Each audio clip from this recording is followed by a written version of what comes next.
In this video, let me tell you about Dataflow in GCP. What is Dataflow? It is one of the fully managed serverless data processing service offered by GCP, that is Google Cloud Platform. You can use this service for your streaming and batch processing application. Let's see what it offers. As it is serverless, you don't need to manage infrastructure. Dataflow handles all resource allocation for your workflows. You can do both batch and streaming processing in same programming model due to use of Apache Beam at its core. Open source nature of Apache Beam provides flexibility.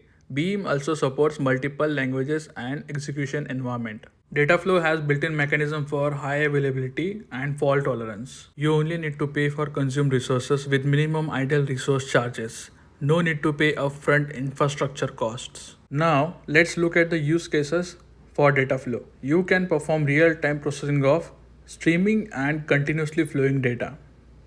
You can also perform batch processing of data in the REST, and due to Apache Beam, you can use nearly same code for streaming and batch workloads.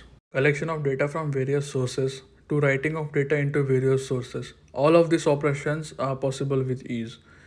ETL, data cleansing, data validation are some of the examples of types of processing you can do in Dataflow. Dataflow pipelines respond to events in real time. It is possible to set up pre-processing and post-processing triggers.